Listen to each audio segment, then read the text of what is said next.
A medicação é sempre disponível ou ela falta? E tu sente ou sentiu algum preconceito durante as consultas? E como é o acolhimento realizado?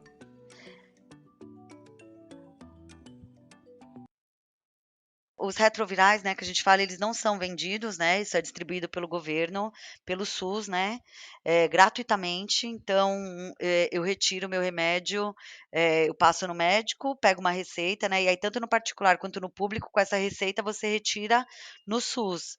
Normalmente eu retiro para 90 dias, mas às vezes, quando eu não cheguei a ficar sem, mas às vezes eu retiro só para 60 dias.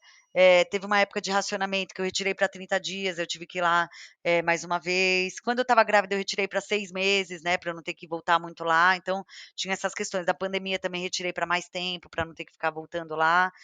Mas nunca faltou. Mas eu estou em São Paulo, né, na Avenida Paulista, então talvez aqui pode ser que seja uma outra tratativa. Mas quando você vê uma pessoa, por exemplo, que mora, no interior do Acre, talvez tenha umas questões de distribuição, de chegar lá, ser mais difícil, assim, mas durante esses 8 anos, para mim, nunca faltou.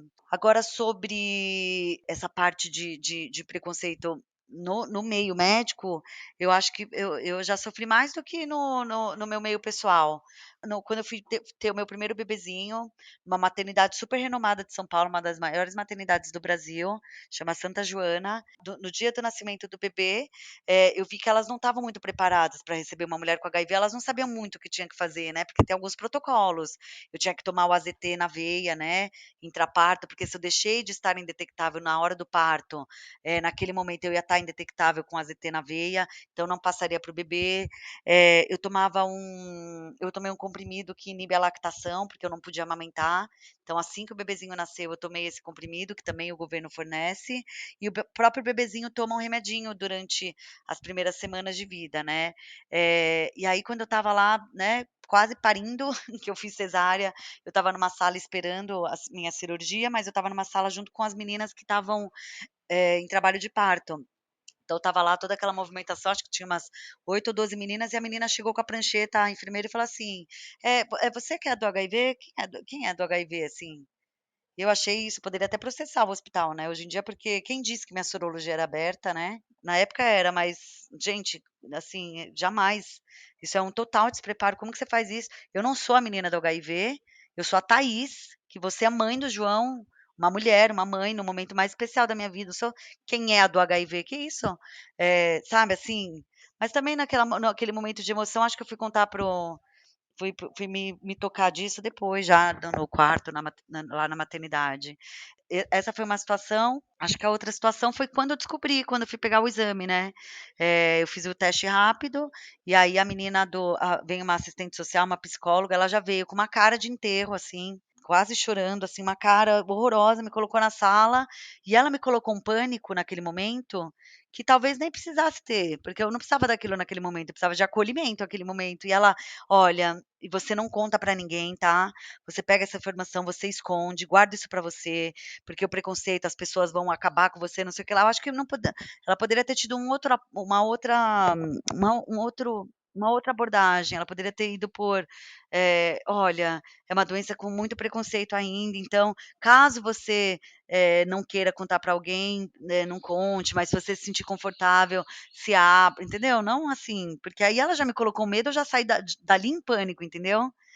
Apavorada, mas eu entendo também, né, a situação dela não é, eh então acho que essas duas situações, mas em compensação eu tive, uma outra enfermeira que foi maravilhosa, que foi quando, eu tinha acabado de sair do infectologista, né, meu ex-namorado ainda estava vivo, aí eu passei no infectologista, ele pediu para eu atualizar todas as minhas vacinas. Aí eu passei no Hospital das Clínicas aqui em São Paulo, que é gigantesco, para atualizar minhas vacinas, eu estava muito nervosa, comecei a chorar, nossa, era tudo muito novo para mim. E aí a menina me olhou e falou: "Mas o que que aconteceu? Por que você está tomando todas as vacinas?" Aí eu contei para ela, assim, de sopetão, né, e aí eu falei: "Ai, meu ex-namorado tá no hospital, acabei de descobrir que ele tem AIDS, eu também tenho, não sei o que lá." E aí ela, num gesto, tipo, de fazer eu me sentir bem, ela tirou a luva, e me deu um abraço, e aí ela falou para mim assim: "Nunca deixe que alguém faça você se sentir diferente. Você entendeu, menina? Nunca deixe. Eu nunca tinha visto ela. Ela me deu um abraço. Ela foi tão querida naquele momento. Eu não precisava tirar a luva, mas foi, acho que na cabeça dela, simbolicamente, para ela mostrar que ela não estava com medo de mim, né? Eu achei isso muito bonito. Então, um compensa o outro aí, né? E tu tem conseguido manter a carga viral negativa e a imunidade normal com o tratamento? Sim, não, hoje os tratamentos, né, o tratamento no Brasil é referência. Hoje, até eu estava falando, né, que eu retiro de graça, mas tem países que o tratamento é pago, né? Então cada país aí tem um protocolo, né? Por exemplo, não amamentar é um protocolo do Brasil. Tem países da África, por exemplo, que você pode amamentar, porque o bebezinho tem mais risco de morrer de desnutrição, que lá pode, mas no Brasil você não pode. Então depende muito também do país. Mas o meu esquema de remédios, assim, eu só mudei 2 vezes, né, eu usava um 3 em 1, saiu um mais novo que é esse 3 em 2, no meio do caminho aí a gente mudou o tratamento, eu tô com ele aí, há 8 anos, mas dizem que você fica décadas, né, com o remédio, e conforme também vão passando os anos, sabe, Luísa, vem coisas novas, né, a gente vê aí estudos de vacinas, a gente já viu, né, 2 pessoas que foram curadas com transplante de medula óssea, então sempre vem coisas novas aí, então conforme tudo vai atualizando também isso repassa pra gente. Mas para mim sempre foi bem tranquilo, assim, eu sempre estive indetectável, sempre com CD4, a imunidade super alta, e sigo assim desde sempre. Eu sei que a longo prazo, lógico, tem várias outras questões aí, né, tem vários estudos sobre osteoporose, sobre demência, né, em pessoas com HIV, sobre algumas coisas que, vêm um pouco mais forte pra gente, né, quando chega na velhice. Mas eu nem estou pensando daqui 40 anos, estou pensando hoje, espero que quando eu chegar nesse período aí já tenho mais coisas novas ainda. E quais são as limitações que tu encontra no dia a dia? Ou tu considera uma vida normal como qualquer outra pessoa? Nossa, zero limitações, zero, zero, zero, né, desde ir para academia, desde sair, comer qualquer coisa, tomar o meu vinho, sabe, não tenho limitação nenhuma. Eu acho que é até melhor porque você, passa aí por exemplo, talvez se eu não tivesse HIV eu não iria tão frequentemente ao médico, né. Então, por exemplo, minha irmã do meio teve um câncer, por causa do HIV, eu tenho que acompanhar qualquer movimentação no meu corpo muito mais de perto. Então, eu vou no oncologista de 6 em 6 meses. Então, se eu tiver qualquer coisa que seja próximo de um câncer, eu vou descobrir muito mais rápido, porque, eu acompanho um pouco mais de perto, justamente porque qualquer alteração de qualquer coisa, a gente já toma ali providências, ou sei lá, se algum dia meu vírus fica resistente, eu tenho que mudar de medicação. Então, eu já sei isso ali nesses 6 ou 8 meses que eu vou no meu médico. Então, acho que tem essa de limitações não tem nada. Eu acho que a gente você começa a ver as coisas, cuidar as coisas um pouco mais de perto. Eu acho que tem uma coisa psicológica minha, assim, que mudou também, que foi não sei, antigamente acho que eu aceitava mais pessoas na minha vida, na minha casa, fazia coisas que eu não gostava, ia em lugares que eu não gostava para agradar alguém. Eu acho que depois do HIV eu passei a ser muito eu por mim mesma, sabe. Eu tenho a impressão de não ter mais tempo, sabe, para fazer o que eu não gosto, para estar com quem eu não quero. E aí eu acho que aí eu fiquei mais bocuda também, sabe, respondo mais meu chefe. Acho que eu fiquei fiquei com uma sensação de não ter muito a perder, sabe. Aí eu fiquei um pouco mais eu, assim, mais transparente, acho. Se ainda mais eu que,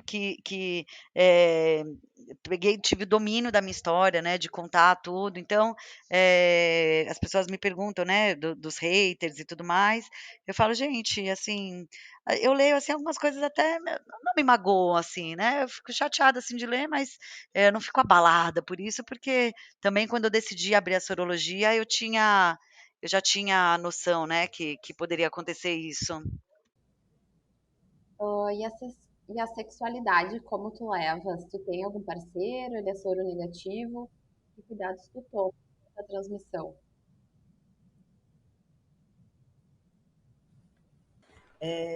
Bom, eu tenho um parceiro fixo, sim, é o Rodrigo, ele é meu marido, né? A gente está junto há 7 anos já. E a gente tem uma vida normal, relativamente normal, visto que, como eu estou indetectável mesmo que intransmissível, eu não tenho vírus nas vias sexuais, né? Então eu não consigo infectar o Rodrigo. A gente decidiu com os nossos médicos, né, de não usar o preservativo, justamente por eu estar indetectável, mas ele tinha uma opção que era tomar a PrEP, né, que é a profilaxia pré-exposição, que é justamente para esses casos, quando um é positivo e outro é negativo. E aí, nesse caso, ele tomaria um comprimido que é parecido com o meu, continuamente, e ele não correria nenhum risco de se infectar. Mas como eu estou indetectável, eu faço tudo direitinho, a gente achou que seria algo a mais que não teria necessidade. Então a gente não usa preservativo, eu engravidei de maneira natural. O Rodrigo sempre se testa e desde então, né, há 7, 8 anos, ele segue negativo. Certo. E o trabalho, tu observou alguma dificuldade encontrada por ser HIV positiva? No meu trabalho, quando eu trabalhava, na época que eu namorava, o meu ex-namorado que morreu, eu trabalhava na Samsung, eu não sabia, né? Foi bem quando tudo aconteceu. Quando eu saí da Samsung e fui para a Sony, eu fui contratada, eu também não sabia, né? Era bem a época que ele estava no hospital, ele estava desacordado, mas eu ainda não sabia que era AIDS, então foi uma coisa que ficou muito entre a gente. Quando eu já estava na Sony, eu lancei o meu livro, né, Os 5 Anos Comigo, e aí a história ficou aberta. Quando ficou aberta, eu conversei com o pessoal do RH, falei, olha, eu vou lançar um livro, vou sair de licença maternidade, não quero que vocês descubram por Facebook e tudo mais, então eu estou contando, né, eu sei os meus direitos, eu estou contando mais para vocês se alinharem, né, como que vai ser a minha volta da licença maternidade, né, sobre preconceito, mas eu nunca sofri nada assim, né? Pelo contrário, né? Eles me deram um grande suporte, do tipo, olha, qualquer momento que você se sinta constrangida, nos deixe saber para a gente tomar aqui as atitudes. E foi assim. Já nessa empresa que eu tô hoje, que chama B Brasil, que tem 3 marcas, né? Que é Flash, Movo, Maltini e o Chaplines. Lá eu fui contratada, eles sabendo da minha sorologia, né? Então, como eu já estava, né, mais como ativista, estava até no LinkedIn, então qualquer rede social que você fosse minha tinha informações assim. Foi bem ao contrário, né? Eles são uma empresa muito que tem um pilar de diversidade e inclusão muito forte. E aí eu já entrei fazendo parte do Comitê de Diversidade e Inclusão, que foi bem legal assim. Então eles entenderam mais como que eu ia somar e não como algo que fosse impeditivo, né? Mas a gente sabe que a minha história é um pouco fora da curva, porque na realidade as pessoas são demitidas, né, por terem HIV ou não são contratadas por terem HIV, mas no meu caso foi bem ao contrário. Ainda bem, né? Thaís, tu sente que as pessoas no Brasil são bem instruídas quanto ao assunto HIV? Eu sinto que não, não só no Brasil, porque eu recebo mensagens de pessoas de outros países também, em outros lugares também não, viu? A gente acha, né, talvez tenha a visão de países mais desenvolvidos, a coisa ser mais light, mas eu vejo algumas mesmas questões que tem aqui no Brasil. Mas eu acho que aqui falta muita coisa, falta, acho que uma informação de massa e com continuidade, né, que tem uma recorrência. Antigamente a gente tinha umas campanhas maiores assim, que mais no carnaval, no final de ano, mas hoje em dia nem isso tem, né? Eu acredito que a gente poderia ter, pelo menos uma vez por trimestre, uma ação grande que fosse em massa, que não fosse uma coisa que trouxesse mais o estigma. Às vezes, porque tem umas propagandas que trazem mais o estigma ainda do que ajudam. Mas eu acho que aí o que acontece é que eu fico falando para minha bolha, né, meus amigos, as pessoas que me seguem, outros ativistas falam para aquele pedacinho de pessoas, mas em massa mesmo, acho que precisaria de um programa do governo mesmo para todo mundo ter essa mesma visão. Por isso que quem sabe é quem está um pouco mais próximo de pessoas que vivem, ou tem algum caso da família, assim. A massa mesmo assim não sabe, porque falta justamente essa comunicação mais recorrente, né? E o que tu gostaria que fosse diferente na abordagem da doença pelos médicos e pelas demais pessoas? Eu acho que uma coisa tá linkada à outra, né? Eu acho que essa parte da informação, quando a gente tem informação, talvez mesmo que o médico não te acolha também, você tá instruído ali, mas eu acho que falta, e não são todos, né? Tem médicos incríveis, mas eu acho que falta um pouco de, para humanizar, né? Eu acho essa situação um pouco mais. Porque muitas vezes tem um julgamento do próprio médico, né? Ou de um assistente social que vem te dar a notícia, já como pô, você também é gay, ou você, menina, teve muito parceiro, ou sei lá, você também usuário de drogas. Então, acho que tem algo muito forte, assim, já, né, um estigma que é da sociedade e se estende para quem é médico também. Não todos, lógico, né? Mas eu acho que tem um despreparo, assim, ainda mais quando você sai dos grandes centros, né? Quando você vai mais né, pro norte, pro centro-oeste, ali, eu já recebi mensagens de médicos que falam para a pessoa que ela não tem que engravidar, que ela não pode engravidar, que ela não tem que nem ter essa vontade, ou pessoas que falam para a pessoa ficar distante, atrás de uma mesa. Então, assim, são situações que é uma coisa muito anos 80 para acontecer nos dias de hoje. Então, acho que tem essa parte de humanizar mesmo esse atendimento, né? E tu teria alguma dica ou mensagem para aquela pessoa que se vê nesse momento com um diagnóstico positivo para HIV? Quais seriam os teus conselhos para esse momento? Olha, o meu conselho, assim, normalmente quando alguém me procura, que acabou de pegar o diagnóstico, eu sempre falo algumas coisas que é o seguinte: primeiro, para a pessoa ter calma, digerir isso com calma, que não é uma coisa do dia para a noite que a gente vai entender. Então, tirar esse tempo para digerir, seja sozinho, seja com alguém, e entender que as coisas mudaram dos anos 80 para cá, né? A gente não é mais como foi há 40 anos atrás, que era uma sentença de morte, que as pessoas podem viver bem, e aí eu me dou como exemplo, né? Olha, eu com filhos e tudo mais, que tem uma vida super normal, para não ficar lendo um monte de coisa que você encontra na internet, mas se apegar à informação do seu médico, à informação rica e real, que isso que é o que vale, iniciar o tratamento o mais breve possível, né? Eu sempre tento explicar um pouco como funciona, né? Que rapidamente você fica indetectável, que hoje em dia você não tem tantos efeitos colaterais dos remédios, você pode ficar décadas com o mesmo esquema de remédio.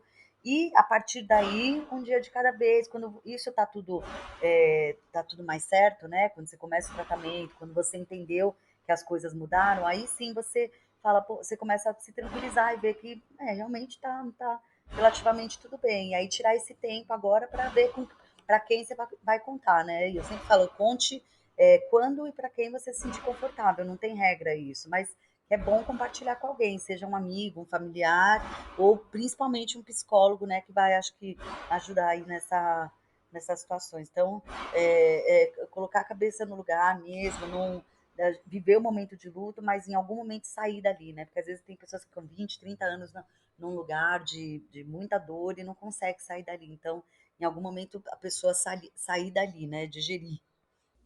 E para os familiares, companheiros e amigos de pacientes vivendo com HIV, qual a tua mensagem? A minha mensagem é que talvez as pessoas não tenham dimensão disso, mas o apoio da família, o seu círculo de apoio é tão importante quanto o tratamento. Porque uma pessoa que começa o tratamento, mas em casa, no trabalho, com os amigos ou com o próprio parceiro, a pessoa te julga e não te aceita, essa pessoa com certeza não vai nem continuar o tratamento, né? Vai falar, gente, para quê? Então, tão importante quanto o tratamento é essa rede de apoio, entender que não é fácil, que é muito importante, tão importante quanto o tratamento é você apoiar, estar do lado dessa pessoa, que com certeza isso vai fazer ela digerir muito mais fácil, e para a família, né, também vai ser tudo mais fácil buscar informação, né, porque a informação empodera e com ela não tem erro, né, acho que uma pessoa que tem informação, ela consegue proteger, se alguém, né, tiver alguma situação de preconceito com esse familiar, a pessoa consegue dar a informação correta e amenizar isso. Então, eu acho que é dar esse acolhimento, né? Ser essa rede de apoio e de amor para a pessoa nesse momento. Thaís, era isso então, tá? Muito, muito, muito, muito obrigada por ter participado, por ter aceitado regravar também algumas partes. A gente ficou muito feliz. Eu tinha gostado muito da nossa entrevista antes, então achei super válido te chamar de novo para a gente completar ela. Legal, obrigada a você pelo convite. É super importante, né? Como eu falei, a gente não tem essas mensagens, essa comunicação de massa, mas que a gente possa, nas nossas micro bolhas, né? Nas nossas relações aqui, levar a informação certa. Eu acho que é isso que você está fazendo, que nos ajuda, assim, imensamente, porque uma pessoa que tem a informação certa, com certeza, ela já vai agir diferente, ela já vai receber diferente uma situação dessa que aconteça ou com ela ou com alguém próximo a ela, né? Então, obrigada pelo convite, pelo espaço aí.